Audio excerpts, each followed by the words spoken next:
Many years ago, in a small village where people knew each other's cough and could identify footsteps in the dark, there lived a community of beautiful people who valued respect more than fashion and greetings more than grammar.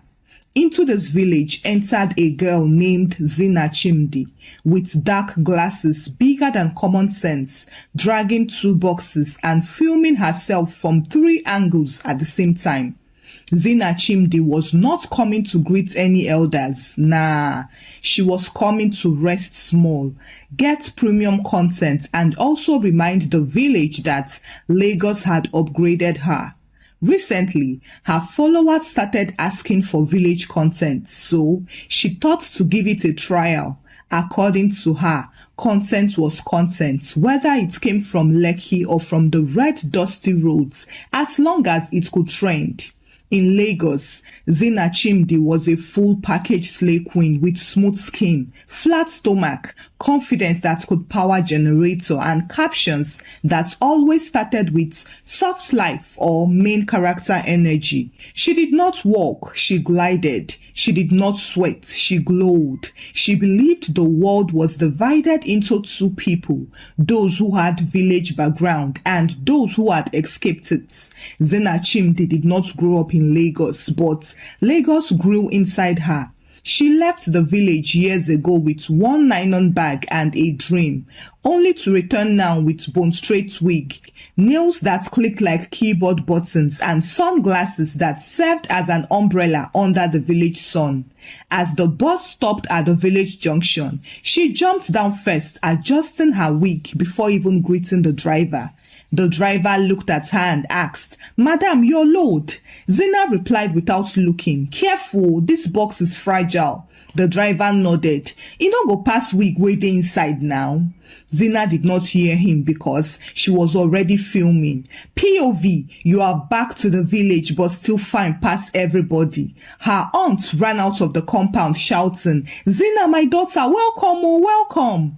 Zina removed her sunglasses slowly like a celebrity arriving at a premiere night. "Auntie, good afternoon." Her aunt pulled her into a hug and said, "You are glowing." Zina smiled proudly. "It's Lagos water." Neighbors gathered immediately because village people do not need invitation. One woman touched her arm and said, "See your skin like milk." Zina replied, blushing, "It's skincare routine consistency." The woman nodded, pretending to understand. Another one asked, "My daughter, will you stay long?" Zina sighed and replied, "I don't think so. Village life is really stressful." Zina entered the compound complaining loudly, "Auntie, why is this place still hot?" Her aunt laughed. "Zina, village son no get mercy, e no dey hear grammar." Zina rolled her eyes. "In Lagos, we don't sweat like this, but it's fine. My followers like rustic suffering content." She replied, holding her phone up. Her cousin whispered, "Because you enter from AC to AC now, you can't bear our son." Zina rolled her eyes. "Do I smell jealousy?" She dropped her bags inside the room and immediately began to rearrange the space, moving chairs and sweeping corners. Not because she cared about dirt, but because background mattered. She set her phone on the bed, tested different angles and adjusted the light. She frowned. "Oh, this wall is not aesthetic." Her aunt said, "Wall is wall, Zina." Zina shrugged. It will do. Everything is content." She stepped outside to film her arrival video, walking slowly and flipping her hair while posing like a runway model as chickens crossed behind her and a goat chewed plastic in the background. She captioned it, "Village but make it aesthetic." And then she tried to post, but network was working against her. So she walked deeper into the compound with her nails clicking like warning bells. She complained loudly, "Is there no network here?" A boy replied, "Auntie, if you climb the mango tree small, you'll get network." Zina hissed, "You people need development." The video finally went through. Lights began to come and her smile widened. That was when Mama Chi Chi entered the picture, literally and figuratively. Mama Chichi was an old woman who was once tall but now bent with age. Her back was curved. Her breasts were hanging freely under her loose wrapper without shame. Her skin was wrinkled, but her face was filled with honest laughter, loud like drums. She carried firewood on her head and sang as she walked into the compound. She saw Zina Chimdi and smiled widely. "My fine daughter, welcome, oh." She dropped the firewood and reached out, touching Zina's arm gently. "You are shining." Zina froze small, not completely, but enough to show discomfort. She forced a smile. "Thank you, ma." Mama Chichi laughed. "City water really does wonders." Zina stepped back, wiped her arm discreetly, and whispered to her cousin, "Why is she naked like this? Why is she uncovered?" Her cousin shrugged. "That is Mama Chichi for you. She know they hide body." Zina muttered, "Ha, she should start, please." Her cousin smiled. "They said she was once a slay queen in her time. Maybe she's trying to remember her bikini days, you know." Zina coughed to stop herself from laughing. Please, it's okay. Who dash her slay queen? I beg." Mama Chichi continued smiling unbothered. She called out again, "Come and eat later, my daughter." Zina replied politely, "I really don't like local food. It bloats." Mama Chichi nodded. "The stomach that eats life no dey bloat." Zina laughed, whatever that means. Later that afternoon, Zina Chimdi decided to do a funny village clip. She positioned her phone under a mango tree, adjusted the ring light, and shouted, "Action!" She started talking to the camera. POV, you come to the village and see things that remind you why you left. Behind her, Mama Chichi bent to pick firewood. Just then, her breast began swinging freely and happily. Zina Chimdi noticed and her eyes lit up like someone who just found gold. Wait, this is funny. Her cousin tried to stop her. "Zina, beg, don't do that." But Zina laughed. "Relax, humor is healing." She zoomed in, lowered her voice dramatically and said, "When gravity finally wins." Mama Chichi looked up and waved at the phone. "My daughter, come and eat." Zina laughed loudly. She's so confident for her age. She posted the video immediately and captioned it, "When gravity has finally collected its debts, please cover up Mama," crying emoji. As expected, the likes rushed in. Comments exploded and Zina Chidi clapped her hands. This one will blow." Her cousin whispered, "Zina, I hope you did not post that." But Zina laughed. "It's content now. Relax. You people are too sensitive." People in the compound stopped smiling. One woman whispered, "This one is not funny, oh." Another one replied, "Don't worry now, she will learn." Mama Chichi sat down calmly, cleaned garden egg, and started chewing slowly, smiling like someone who had watched many seasons of life pass and was not surprised by another episode. Zina Chimdi walked past her later and said jokingly, "Mama, you don't trend, oh." Mama looked at her. "Trend? What is that?" Zina replied, "I mean fame." Mama Chichi nodded. "I have seen it before." That answer confused Zina Chimdi, but she shrugged and continued scrolling, counting the likes with excitement. That night, she slept smiling and dreaming of more content, not knowing that the village she thought she was using as crews had just opened a file on her name. Zina Chimdi woke up the next morning to the sweet sound of her phone vibrating like a mosquito trapped in a net. She smiled without opening her eyes, already knowing what it meant because the content was a banger. She grabbed the phone and laughed loudly. It don't blow.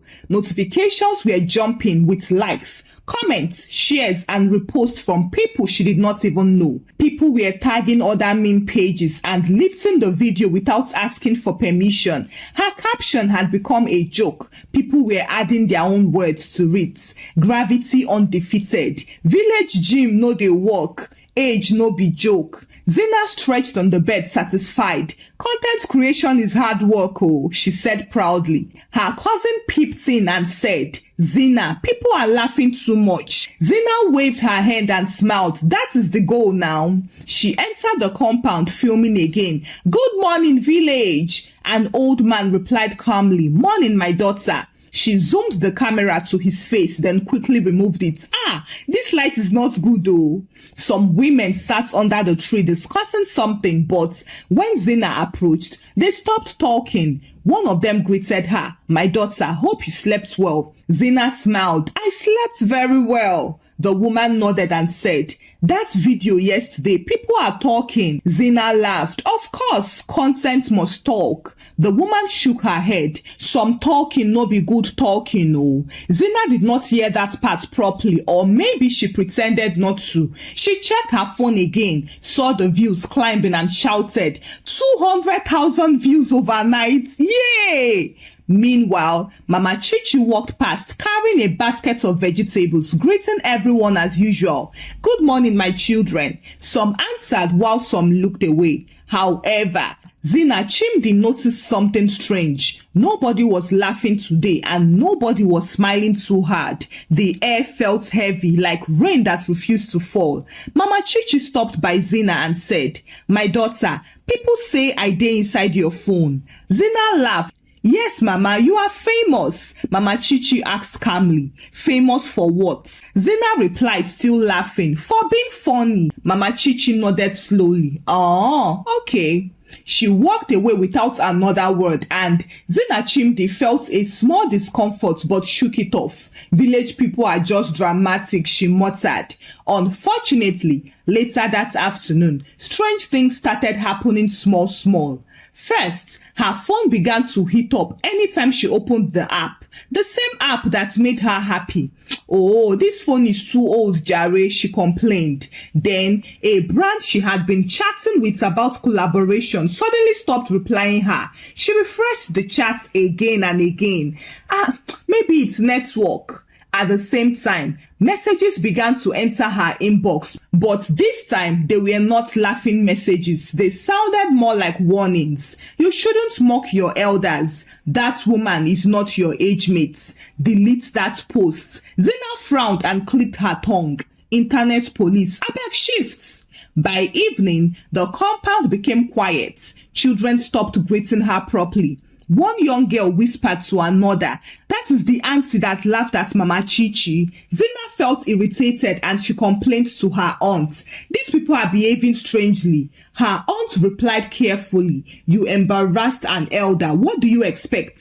Zina scoffed. "It was just a joke now." Her aunt sighed. Some jokes wound deeper than knife. That night, Zina Chimdi tried to go live, but the comments were no longer sweet. "Apologize now. That woman could be your future. You are rude." Left with no choice, she ended the live angrily, grumbling, "People are too sensitive."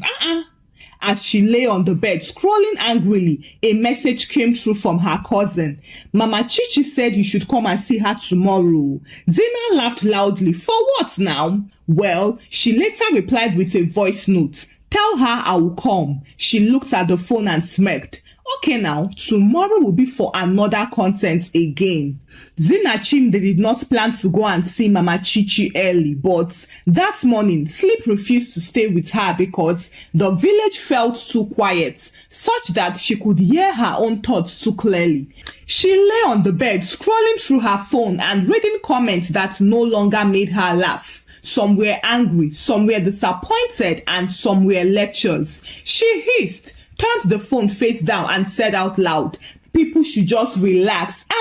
It's not that serious." Her cousin passed by and asked, "You are really going to Mama Chichi's house, Abi?" Zina replied while fixing her wig. "Of course now. Let me hear what she wants to say." Her cousin hesitated.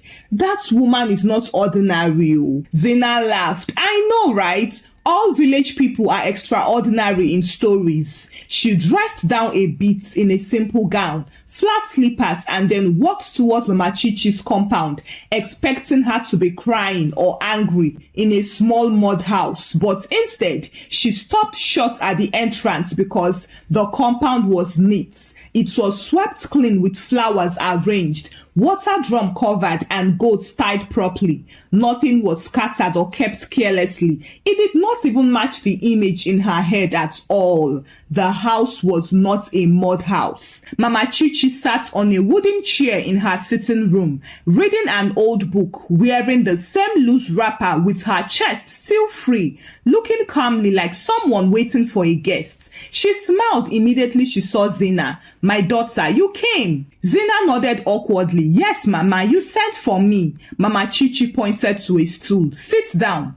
Zina sat stiffly, looking around until her eyes landed on some framed photographs hanging on the wall. They were black and white pictures of a young, tall, confident, beautiful woman walking on a runway, holding trophies and shaking hands with important-looking people. Zina Chimdi leaned forward, confused. "Mama, who is this?" Mama Chichi smiled. "That was me." Zina laughed instinctively, then stopped laughing because Mama Chichi's face did not change. "You?" Zina asked slowly. "Yes," Mama Chichi replied. She stood up, walked to the wall, brought down a picture and placed it on Zina's lap. That was Lagos, 1986. Zina swallowed hard. The woman in the picture was stunning. She was slim, proud, and glowing. She was everything social media worships today. She flipped another picture and saw magazine covers of fashion shows, interviews, and awards. Zina's throat dried. "But, Mama," she whispered. Mama Chichi interrupted her. "This body you laughed at fed 6 siblings, paid school fees, built this house, and carried many dreams." Zina felt heat rise to her face. "I didn't know," she muttered. Mama Chichi smiled. "That is the problem with laughing. You always don't know." She sat back down and continued. "I was once everywhere. People praised my body like a miracle. Men fought over me. Women envied me. Brands chased me. Then age came slowly like nightfall and people stopped looking at me. But I did not disappear. I just returned home." Zina shifted uncomfortably. I didn't mean to insult you, Mama." Mama Chichi nodded. "I know you were just chasing laughter, not understanding." Then she asked a question that shocked Zina. "You applied for the Blossom Women Grant, right?" Zina's eyes widened. "Yes, how did you know?" Mama Chichi smiled. "I found it secretly." Zina's heart dropped. Mama Chichi continued. "That grant supports young women's businesses. I asked my granddaughter in Lagos to help review applications. She made mention of a girl with strong ambition and good vision who wanted to start a fashion line." Zina's breathing became shallow. "That is me," she whispered. Mama Chichi looked at her seriously. "I was considering helping you." Silence swallowed the compound. Zina Chimdi could not lift her head. "I am sorry, Mama," she finally said in tears. Mama Chichi sighed. "Sorry is not the hardest part." She stood up again, went inside and returned with a small envelope. She placed it on the table but did not push it towards Zina. "This is not money," she said. "It is withdrawal." Zina looked up confused. "Withdrawal from what?" "From helping you," Mama Chichi replied calmly. Zina's chest tightened. "Because of the video?" Mama Chichi shook her head. "Because it showed who you are when you think nobody important is watching." Zina nodded slowly as shame settled properly now on her shoulders. Mama Chichi softened her voice. "Remove that post and apologize properly, not for the internet, but for yourself." Zina stood up trembling. "I will." Zina Chimdi did not even reach her aunt's compound before her phone began to misbehave, vibrating non-stop as if it was angry at her. She stopped under a tree, checked the screen and felt her stomach drop because it was not just the comments anymore. Other important people were now distancing themselves and using her as a scapegoat. People were no longer tagging friends for fun. They were tagging her for accountability. Someone had stitched the video with old photographs of Mama Chichi when she was young, tall and confident, walking runways, posing with designers and holding trophies. The caption read, "Respect your elders and remember that your future is waiting for you." The post was spreading faster than the original mockery video. Zina whispered, "Who did this?" By the time she got home, her aunt was already holding her phone. "Zina, have you seen this?" Zina nodded weakly. "They are dragging me." Her aunt shook her head. "No, they are correcting you." Zina tried to post an explanation. She typed, deleted and typed again, but nothing sounded right to her.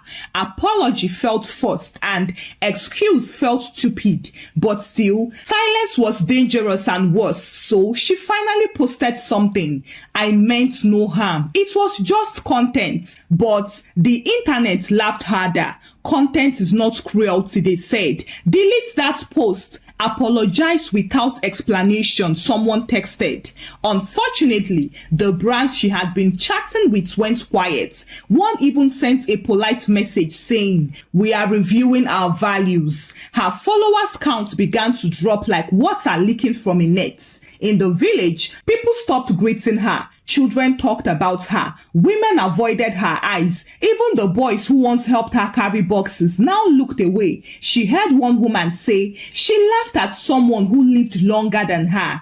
Zina locked herself in the room that afternoon, staring at her reflection for a long time. She removed her wig, sat on the bed and cried quietly in confusion and regret, like someone realizing that confidence without sense is embarrassment waiting patiently. That evening, she went back to Mama Chichi's house. She knelt down properly this time and said, "Mama, I am sorry." Mama Chichi looked at her gently. "I know." Zina added, "I deleted the post." Mama Chichi nodded. "That is for you, not for me." Zina asked remorsefully, "Will people forgive me?" Mama Chichi smiled. "People forget faster than they forgive, but time will finish the work." The next morning, Zina Chimdi packed her bags earlier than planned. She could not stay in a place where silence felt like judgment. She hugged her aunt briefly, avoided neighbors' eyes, and left the village without filming her exit. On the bus back to Lagos, she watched her followers count drop slowly and, for the first time, she did not know what to post. She rested her head against the window and whispered to herself, "Not everything is content." By the time she reached the city, Zina Chimdi was no longer trending. Lagos welcomed her the same way it always did, with noise, bills, traffic, and indifference. Nobody cared that she had trended for the wrong reason. Nobody asked how she felt. Lagos only asked what she could offer, and for the first time, Zina Chimdi did not know the answer. She stayed indoors for days, scrolling without posting and watching other girls dance, pose, laugh and trend, while her own page felt like a house after visitors had left quietly. It was embarrassing and full of reminders. Her phone no longer vibrated with work bills. Brands did not call. Group chats went silent, and friends who once sent laughing emojis now sent advice or nothing at all. One girl even texted her, "You should have just ignored the village people." Zina read it and did not reply because she herself knew that ignoring would have prevented the problem. She tried to bounce back by posting old pictures and motivational quotes with filtered smiles, but the comments were lukewarm. There was low engagement. People had moved on because the internet forgives slowly and forgets selectively. Now, Zina Chimdi was learning that fame is a visitor, not even a tenant. One afternoon, she received an email she had been expecting and fearing at the same time. "We regret to inform you that your application for the Blossom Women Grant has been unsuccessful." She stared at the screen for a long time, then laughed, not because it was funny, but because it made sense. She remembered Mama Chichi's calm voice saying, "This is withdrawal." And that was when she understood that karma does not always slap. Sometimes it simply steps back and watches you struggle with what you thought you deserved. After struggling to keep up for some time, Zina Chimdi sold some of her clothes, wigs and bags to survive. She reduced her lifestyle and moved to a smaller apartment where she stopped chasing aesthetics and started chasing stability. She took a regular job for the first first time in years. Every morning, she would be up before the sun and stand at the junction to get a bus at that rush hour. This lifestyle also taught her humility in small doses. Luckily for her, people at work did not know her online persona. She was just Zina to them, the girl who tried and failed and tried again, and that anonymity healed her slowly. Months later, she returned to the village unannounced, dressed in a simple gown and sandals. She went straight to Mama Chichi's compound, knelt down and greeted her properly. She brought gifts that were not for content. Mama Chichi welcomed her warmly. "You've changed," Zina replied honestly. "I had no choice. I was forced to." Mama Chichi laughed. "Life is a good teacher when pride is absent. You are learning well. If you still want to go on with your fashion business, I'll put in a word for you with my granddaughter." Zina Chimdi nodded with tears in her eyes and thanked Mama Chichi for the opportunity to learn. She would never forget the lesson in her life, as she has seen that beauty fades, bodies change, fame expires, but respect compounds. So now she knew better to chase after what is more valuable. Thank you for watching the story. Kindly share your thoughts about the story with me in the comment section. What lesson did you learn from the story? Kindly share the story out with your loved ones and give the story a thumbs up. Subscribe to this channel if you've not done so by now. Until I bring another story your way. Bye!